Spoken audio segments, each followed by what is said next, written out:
Okay, part of our continuing series of interviews with people. We weren't able to bring them into the studio, but we were able to talk to them, at least get their input on a pivotal question that's related to the study and research that they did, their area of expertise, or we were able to do an interview online.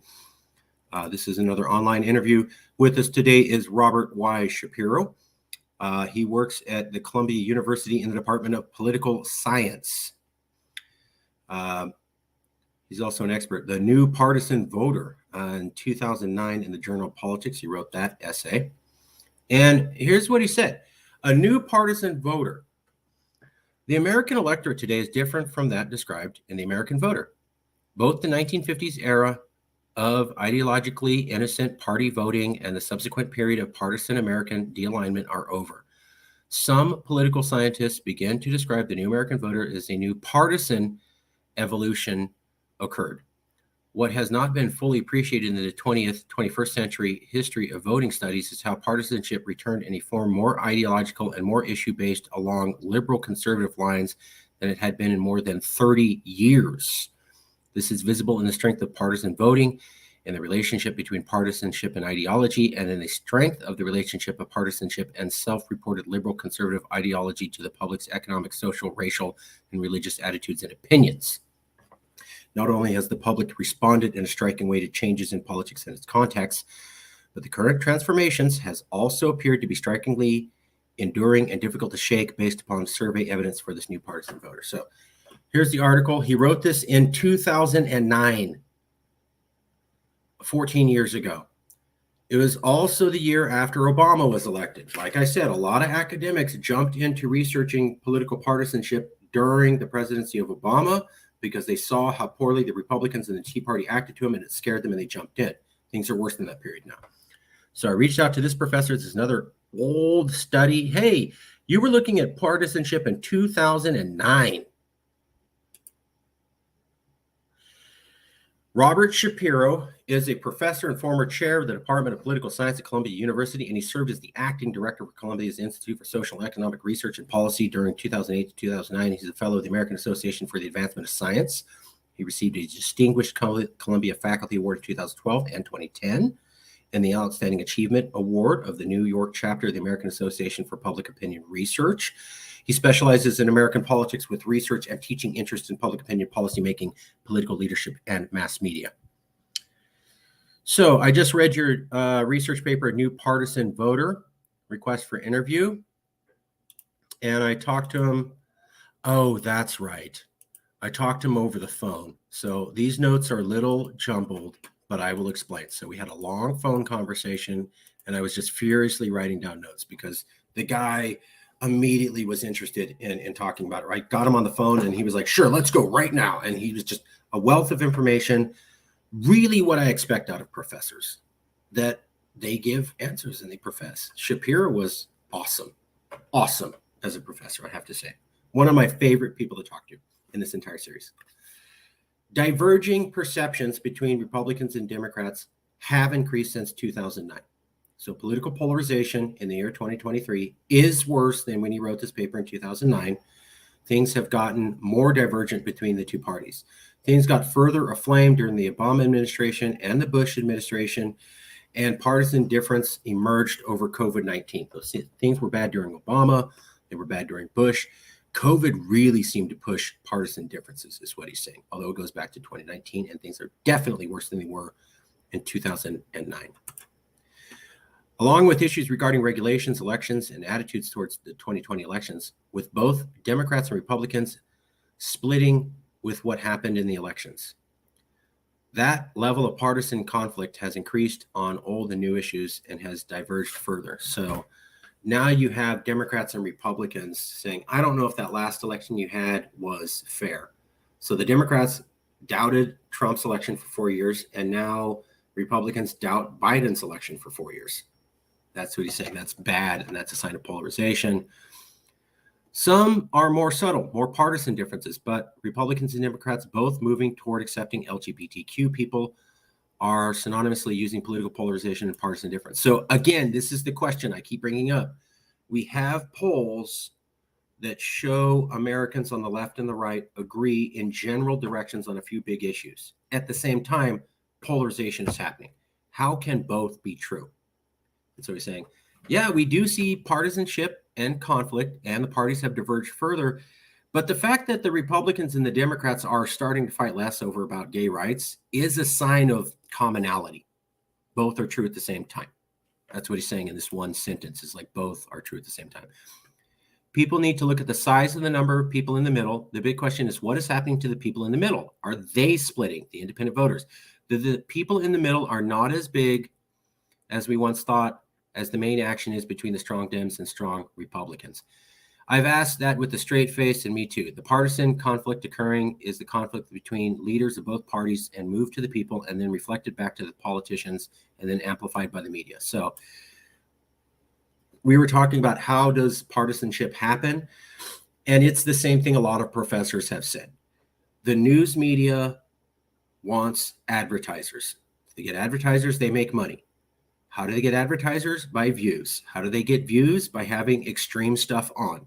Politicians know this. Politicians know if they say something extreme, they'll get news coverage. If they get news coverage, they get donations. If they get donations, they get money. So the politicians and the media are in this circle where it pays for politicians to be more extreme, and it pays for the media to cover that.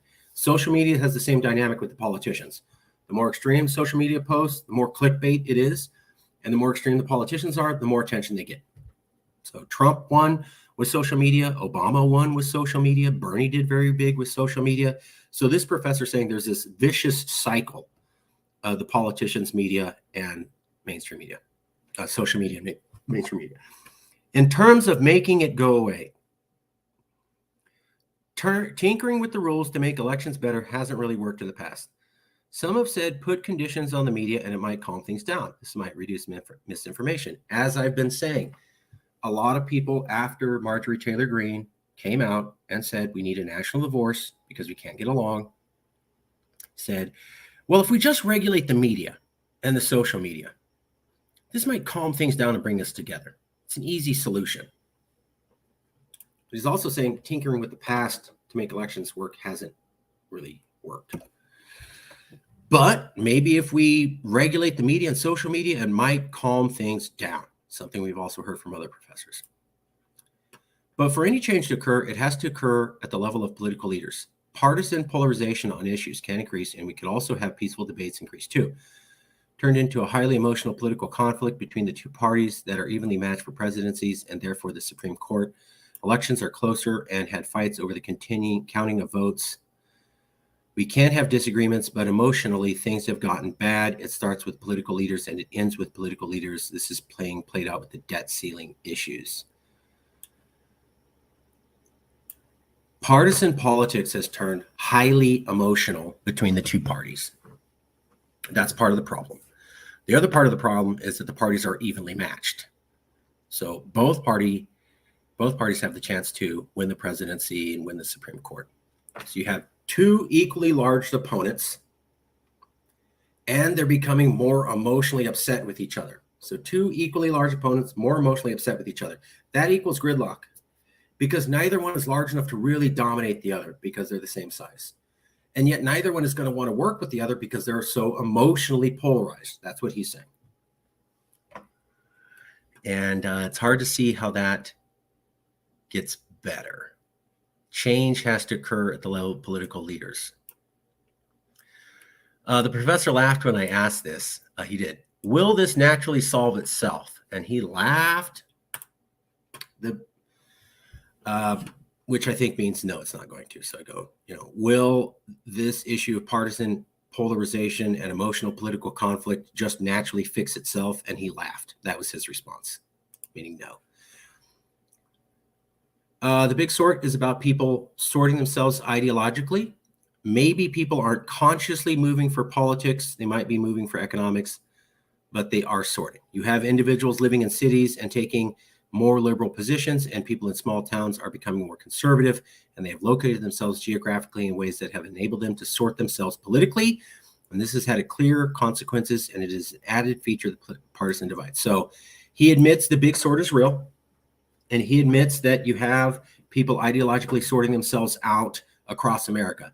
Maybe their motivation is politics, maybe it's economics, but when they get there, they start voting like their neighbors, hence the big sort.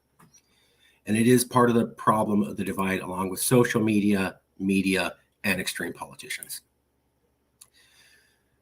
The problem here is that a lot of things have kind of moved in the same direction. It's difficult to sort out what is causing what here.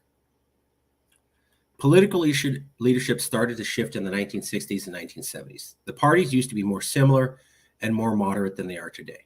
The parties transformed themselves on the issue of race. In the civil rights era, and as new issues arose, the parties sorted themselves, partisan sorting, different from the big sort.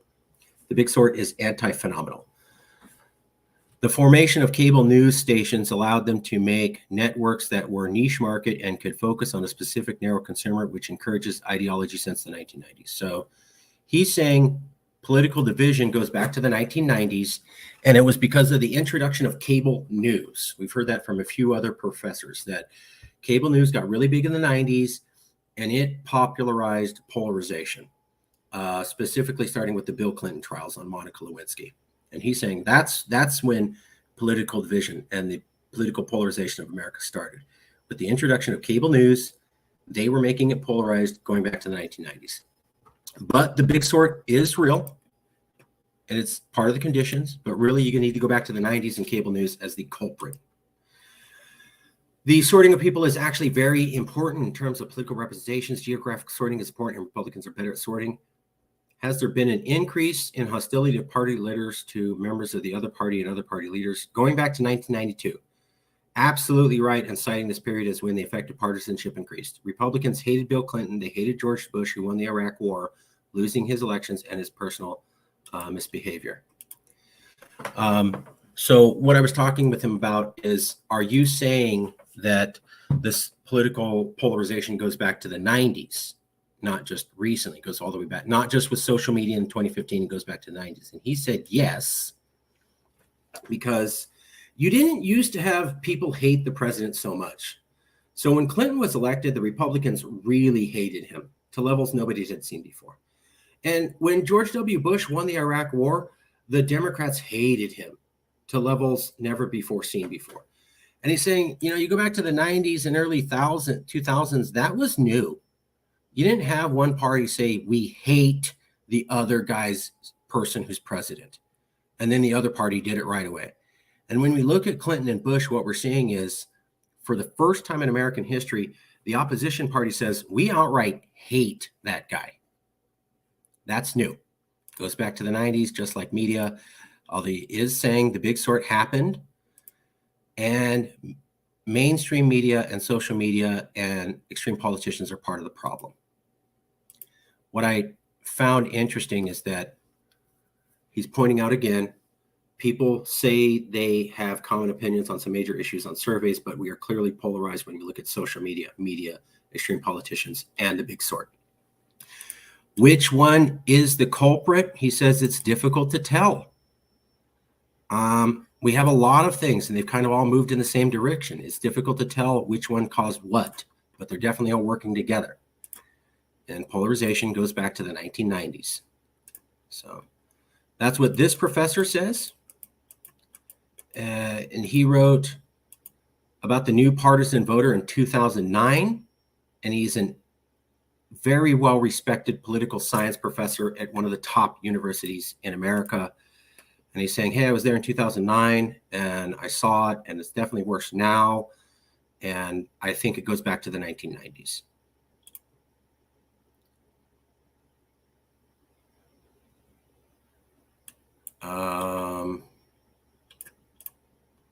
I could do a live show with you. Let me knock through these, and then I'll do a live show and I'll bring you on. Email me. Can you email me? And I'll send you a link. Okay. That's it for this one. We'll be back with a few more.